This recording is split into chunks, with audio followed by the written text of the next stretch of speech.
Madeleine Tuente, bonjour. Bonjour, monsieur Jean-Bruno Tailly. Est-ce qu'il vous arrive d'aller faire vos courses? Est-ce que vous allez au marché? Ça vous arrive? C'est rare parce que dans la coutume Bamileke, en tant que mafou, je dois pas aller au marché, faire les courses. Mais est-ce que vous avez envoyer les gens pour faire les courses? Oui. Je m'en voudrais de finir cette émission sans revenir sur un sujet qui a fait couler beaucoup d'encre et de salive, c'est la question des fonds Covid. Il y a un dernier rapport de la Chambre des comptes qui est sorti il y a quelque temps. Le document a fuité. Je ne sais pas si vous avez eu le temps de jeter un coup d'œil sur ce rapport de la Chambre des comptes. Oui, j'ai jeté un coup d'œil sur la Chambre des comptes. La Chambre des comptes, sur le rapport. Le rapport de la Chambre des comptes. J'ai été encore interrogé cette semaine, toujours, à propos, pour que je dise effectivement ce qui s'était passé. Mais vraiment, à l'Ouest, quand on parle de FAMLA, je viens de voir le vrai FAMLA ici à Yaoundé. Parce que le problème, c'est que je n'ai ni reçu un franc Covid, ni stocké un franc Covid, ni géré un franc Covid, ni donné un marché Covid à quelqu'un, rien. Ni aucun fonctionnaire de l'administration centrale n'a reçu non plus un franc Covid. J'ai été très étonné d'être à la une des journaux. Le ministre des Finances a même pris la peine de dire que le Minresi a 0% d'ordonnancement dans son livre. Ce qui veut dire en français facile que le Minresi n'a rien reçu.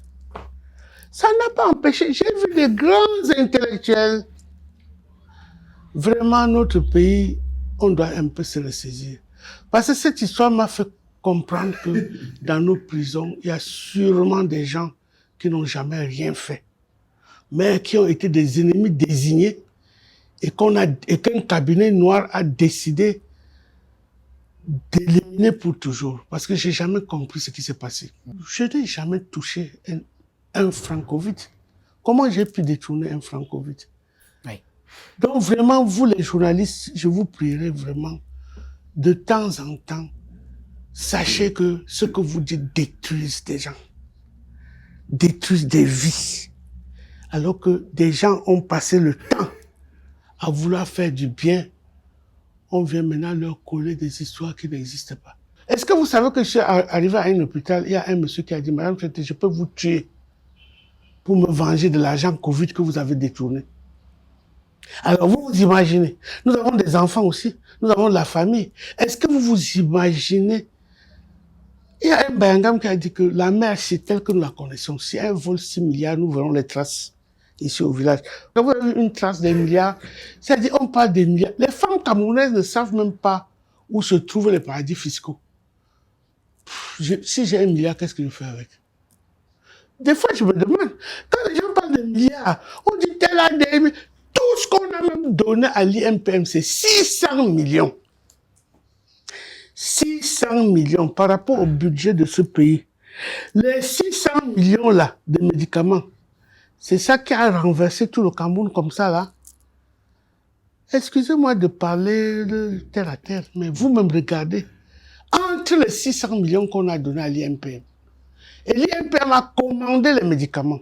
Ce n'est même pas qu'il a détourné, il a quand même commandé. Mais on a dit qu'on devait fabriquer. Les gens sont là, ils en ont fait une affaire d'État. Madeleine Tuente, merci. C'est moi qui vous remercie, Jean-Bruno Tailly, d'être venu nous interroger. Merci beaucoup. Merci. Bonjour les enfants, c'est papa. Bienvenue dans le 3e podcast de la journée, les enfants. Et c'est le plus drôle. Bienvenue à la clinique. Les enfants, on va commencer par la fin. C'est très important, c'est la fin qui est importante. Là, vous avez suivi madame... Là, je papa travaille. Là, vous avez suivi madame... Ça, c'est maman Fipangras, non. Ça, c'est maman Fipangras. Maman Fipangras pleure. Qu'on dit qu'elle a eu l'argent alors que même 5 francs, elle n'a pas eu. Même 1 franc, elle n'a pas eu. Même 10 francs, elle n'a pas eu. Le femme là, on va venir après, avant. Mais allons vers la fin. Elle dit que de tous les milliards... Elle dit qu'elle n'a même pas pris 1 franc. Elle dit que de tous les milliards qu'on dit qu'elle a pris là et tout, est-ce qu'on sait qu'on avait seulement donné 500 millions ou 600 millions? Donc elle avait quand même pris quelque chose. Et elle dit en plus que les 600 millions, C'était même pour les médicaments.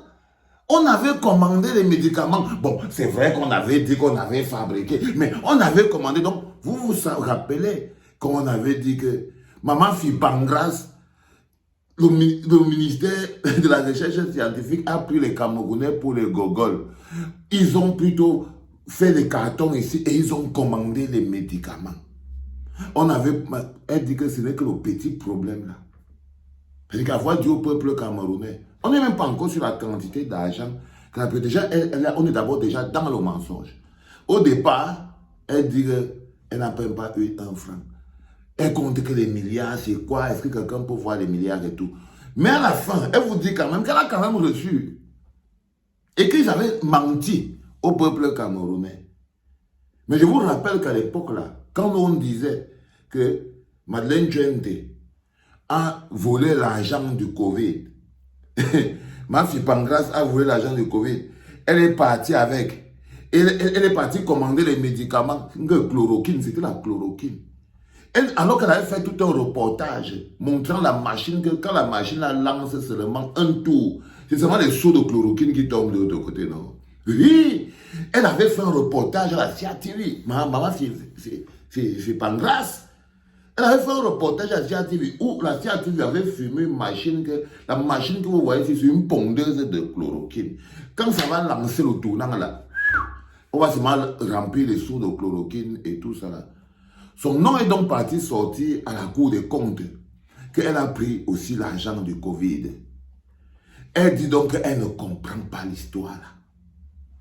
Elle ne comprend pas. Donc quand elle mangeait ça là, elle ne savait pas que c'est l'argent du Covid qu'elle devait manger. Elle se disait que non. En fait, c'est l'argent qu'on a dit qu'on doit. Seulement pour ça, elle devait déjà quitter au travail. Elle vous dit que les enfants, c'est plus notre pays là-bas. Moi, je ne vous mens pas. Même quand quelqu'un vole, elle ne sait même pas qu'elle a volé. Elle ne sait pas qu'elle a détourné les fonds. Ça dit qu'elle a pris un argent, non seulement les 600 millions qu'elle dit là. Elle a pris ça. Elle est partie avec. Elle a menti au peuple camerounais que non, on n'a pas fabriqué l'entreprise une fois qui va faire sortir la chloroquine par saut, les sacs. Elle a montré avec en complicité Charles Ndongo de la CATV, le journal du 20h. Ils sont partis filmer un reportage de la pondeuse à chloroquine. Voilà ça que ma fille Pangras elle-même vient encore dire qu'ils avaient commandé. Ils avaient commandé les médicaments, ils n'avaient pas réellement fabriqué. Donc on est dans un ministère de la recherche scientifique qui est une grosse arnaque. Vous avez bu des médicaments en croyant qu'on les avait fabriqués, mais non, on ne les avait pas fabriqués. Et quand nous on vous avait dit que les enfants, ils ont détourné cet argent, ils n'ont pas fabriqué, vous avez pris Fougueux, vous avez mis en prison. Vous avez pris Bibou Nissa, vous avez mis en prison. Elle fait maintenant comme si, là où elle est là, elle revient encore et dit que quand elle voit le procès qu'on est en train de lui faire là, quand elle voit le procès là, elle comprend aujourd'hui qu'il y a des innocents en prison comme ça là. Il y a des gens que leur nom a été mis à la vindicte populaire dans le cadre d'un cabinet noir chargé de les éliminer. Tu dis bien qu'il faut faire quoi en prison?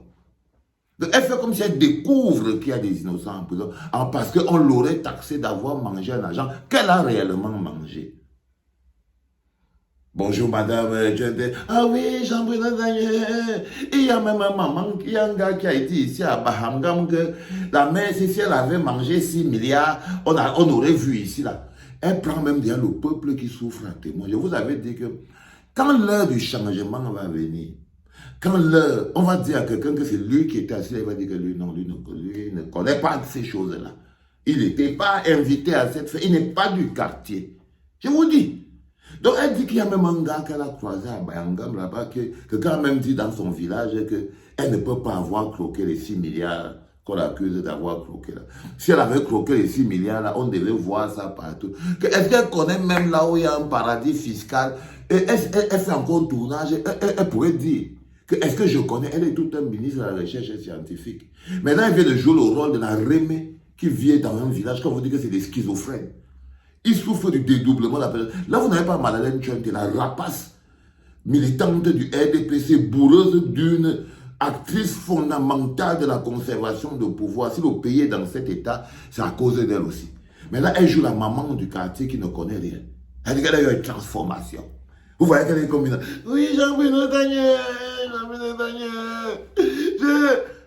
Elle est dans un mécanisme d'élévation. Elle dit que vraiment, vous les journalistes, vous ne savez pas que vous détruisez déjà. Elle est venue, elle est en mode victimisation. Donc, elle connaît quoi de l'histoire là? Elle dit qu'elle ne sait pas. L'agent du Covid a disparu dans le vent. Donc, en d'autres termes, elle dit à Ngongo que Ngongo va enlever mon nom aux femmes là. Elle dit que Ngongo, elle est quittée à l'ouest là-bas où il y a les femmes là. Elle ne savait pas qu'elle est venue trouver les femmes là à Yaoundé. Elle nous engage encore un mensonge juste derrière. Parce que c'est l'histoire qu'elle raconte. Imaginez-vous, on est là sur le continent. Un ministre comme Mafi Pangras se retrouve dans un hôpital. Et un bonhomme, parmi tous ces gens qui veulent voir leurs enfants grandir dans la souffrance et la misère, se lève et il a le courage de partir dire à Mafi Pangras, au milieu de tous les Tchindas qui sont toujours autour d'un ministre qui peut se déplacer, pour dire à Mafi Pangras que Mafi Pangras, je veux te coincher parce que pour l'argent du Covid, et celui-là ne s'est même pas levé, il n'a même pas eu le courage de se lever quand les autres sont enlevés pour aller marcher, pour dire que non au détournement de la canne, non au détournement de Covid et tout et tout. Non. Il n'a même pas le quoi, mais il dit que donc elle raconte, elle invente même une histoire.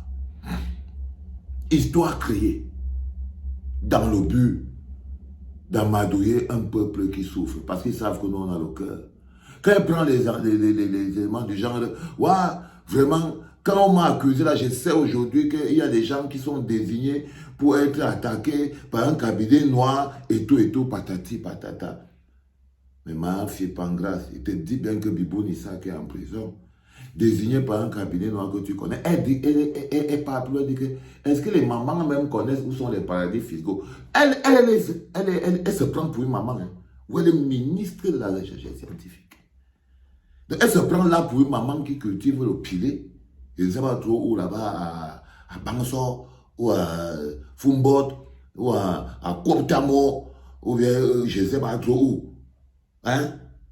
Elle se prend pour une maman qui cultive le tarot, les pommes là-bas à Balengo, hein?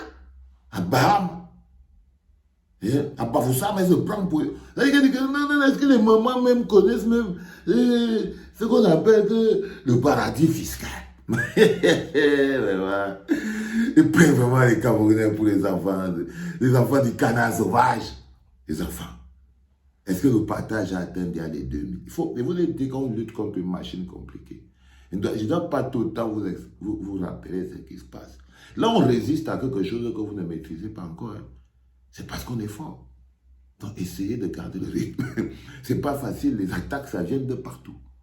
Ok? Mais on ne va pas pleurer pour ça. On ne va pas m'arrêter. On va seulement continuer d'avancer. Fort. Fort. On va continuer de grimper la colline. Donc, elle nous amène dans une histoire où elle joue un rôle. Elle s'est transformée en une maman du village qui ne connaît rien. Plus loin, et on va continuer en avançant. On doit dire qu'elle n'a pas touché un franc. Si elle dit qu'elle n'a pas touché un franc, et que ce qui lui arrive là, c'est aux femmes là, ça veut dire que la personne qui veut la choper aux femmes là, c'est donc l'homme qu'on appelle Ngongo. Ça veut dire que nous sommes donc en plein dans le territoire de l'homme à la punk. Ça veut dire que nous sommes donc en plein dans le territoire de l'homme à la punk. Ça veut dire que s'il n'a rien reçu, ça veut dire que l'homme à la punk est en train de vouloir la mettre aux femmes là.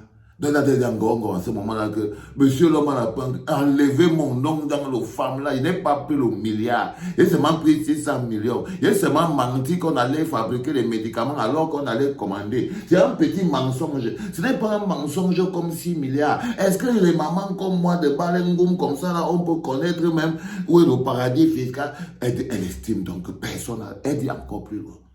Aucun fonctionnaire de l'administration centrale n'a reçu un franc. Ça veut dire qu'ils estiment donc qu'ils n'ont touché rien du tout. Allez demander en Congo. C'est-à-dire que pour eux, l'homme à la punk a mis sur pied un mécanisme et ce n'est pas faux. Hein. Bon, qu'ils n'ont rien touché ou pas, ça je me lance pas dedans et tout. Mais c'est juste pour vous dire qu'on a un chantier d'un bonhomme qui a transformé le Cameroun en n'importe quoi. Là, vous voyez, le couloir commence à se créer. Hein?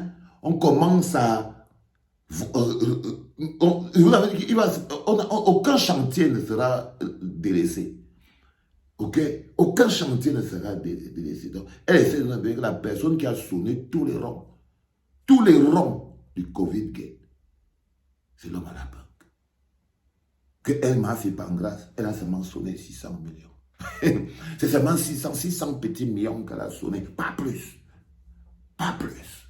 Que tout le reste là, allait demander au patron de la task force. Les enfants, c'était important qu'on ouvre ce 3e podcast. Hein, parce que celui-là, il était vraiment très important. Merci à Jean-Bruno Tagne et à toute son équipe, là, les gars de Niger TV. Vous êtes magnifiques, les enfants. Merci beaucoup. C'était papa.